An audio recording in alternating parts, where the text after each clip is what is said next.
1. السلام عليكم ورحمة الله وبركاته. كل الناس حبايبنا، كل الناس اللي مأكدين ان احنا صح، كل الناس اللي بيدعمونا، كل الناس اللي بتحسب خطواتها، كل الناس اللي عارفة انها هنوصل ان شاء الله، كل الناس اللي كتبت اهدافها زي ما احنا قلنا المرة اللي فاتت. كتبت اهدافها؟ كتبت اهدافها.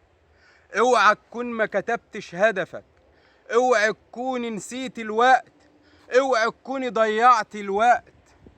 سبتك اهو اسبوع والتاني وانت تقول لي ليه ما بدأت، وانت تقولي ليه ما بدأت. قصة كبيرة وهنحكيها، اجعل نفسك فيها دلوقتي قبل ما تندم واحنا هنبدأ، قبل ما تندم واحنا هنبدأ وانت مكانك وتكون ضعت. استنونا، الكلام كبير. اهداف دي اللي انت هترجع لها وتحتاج لها في يوم من الايام. بقيت في جسمك، بخفيتك اللي بقيت بتمشي عليها، وبنحب الناس الجميله. والله هيجي في يوم ونضحك ونحط ايدينا على 1. السلام عليكم، وحشتوني اللحظه دي. احنا يا جماعه في ناس اتصلت علينا كتير جدا، وتقريبا موضوع الشخير ده الناس مش مصدقاه. موضوع الشخير ده يا جماعه احنا بنوعدكم، والله العظيم يا جماعه احنا ما هنقول لكم حاجه غير لما نبقى جربناها على نفسنا. انت مستغرب ان انا بقول لك انت هتتولد انسان جديد؟ والله هتتولد انسان جديد، والله انت هتكتشف نفسك من جديد، والله انت هتكتشف نفسك من جديد. الصوره اللي احنا حاطينها اللوجو بتاع القناه، طفل صغير محطوط ورا حديد. الطفل الصغير ده هو انت، الطفل الصغير ده اللي حابسه ده هو انت. انت والله ما عشت طفولتك، انا اكتشفت ان انا ما عشتش طفولتي. يا جماعه الموضوع كبير. انت بقى انا بقول لك هتتولد انسان جديد، وانت عمال تتصل عليا وتبعت لي التعليقات وعمال بتسالني هتولد انسان جديد ازاي؟ يعني انا هبطل الشخير؟ ايه الشخير دي حاجه صعبه عندك؟ طب خد بقى التحدي ده مننا وعلى مسؤوليتي وعلى مسؤوليه القناه، ان في خلال 3 شهور هتبطل السكر وتمشي على النظام الغذائي اللي احنا هنتفق عليه ان شاء الله. واحسب لنفسك 3 شهور مش هيبقى فيه شخير تاني. واتحداك في الكلام اللي احنا بنقوله ده، اتحدى اي حد في الكلام اللي احنا بنقوله ده. اصحابي وحبايبي، كل الناس اللي مستعجلين ان احنا ناخد خطوات، انا بحيي عزيمتكم وبشجعها، لكن بقول لك ناخد خطوات مدروسه ويبقى لينا اهداف عارفينها كويس. الاهداف اللي انتوا استغربتوا لما قلتوا لنا نكتبها ليه؟ الاهداف دي اللي انت هترجع لها وتحتاج لها في يوم من الايام. الاهداف دي اللي هتعلقها في اوضتك. الاهداف دي اللي لما تنساها زوجتك هتقول لك اوعى تنسى الهدف اللي احنا ابتدينا عليه. لما تنساها ابنك الصغير هيقول لك اوعى تضيعني يا بابا.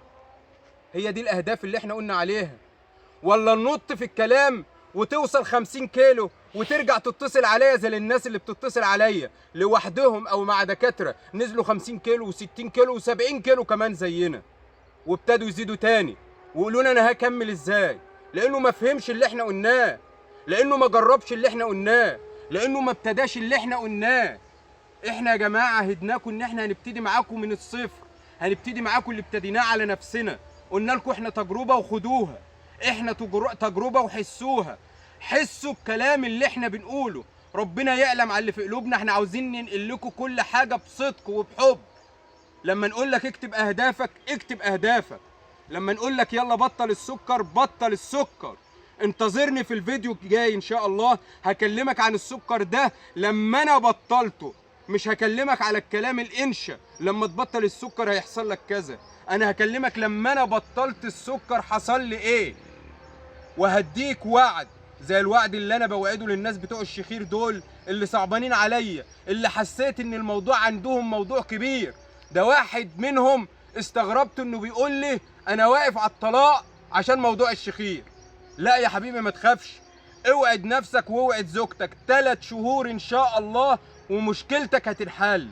والله مشكلتك هتنحل، انا واثق لاني جربت على نفسي. حبايب قلبي، الناس اللي عاوزه تبدا وتعرف خطواتنا، احنا ان شاء الله كتبنا اهدافنا. اوعى تكون ما كتبتش هدفك، احنا كتبنا اهدافنا لان ان شاء الله ابتدينا ومستمرين. كتبنا اهدافنا، بعد كده هنبطل السكر ان شاء الله من اول شهر 9 هنقول لكم على البرنامج الغذائي اللي احنا هنتبعه، وهنحط لنفسنا شهر بعد الشهر هنقرر وانت هتقرر. تعرف ان انت ماشي صح براحتك النفسية، بحيوية اللي بقت في جسمك، بخفيتك اللي بقيت بتمشي عليها، مش بميزانك. وإن كان الميزان ده بنحتاجه إنه بيديك بعض المؤشرات، لكن مش كل المؤشرات. الكلام اللي احنا بنقوله ده إن شاء الله على الخطة اللي احنا قايلينها هتبتدي سنة جديدة. احنا بنوعدك والقناة بتوعدك إن شاء الله من بدايتنا في 1/9 هتخش سنة جديدة، سنة مختلفة مهما تكون. مش هسألك عن وزنك ايه، مش هسألك انت ايه، مش هسألك انت عاوز كام. انا بوعدك ان انت في السنة الجديدة مختلف صحيا، مختلف نفسيا، وتحت نفسيا حط 100 خط. نفسيا دي اللي هتكمل معاك، نفسيا دي اللي هتخليك تكمل، نفسيا دي اللي هتساعدك ان انت تستمر، نفسيا دي اللي هنغيرها. كل الناس اللي بتطلب مننا نحط ايديها ونحط ايدينا على ايديها في الخطوات. رقم 1 هتكتب اهدافك. رقم 2 من النهارده هتبطل السكر. السكر يعني مرض، السكر يعني سرطان، السكر يعني كآبة، السكر يعني ما انتش قادر تتحرك، السكر يعني راسك عليها لود كبير. اوعوا تزعلي مني ان انا بكلمكم كده.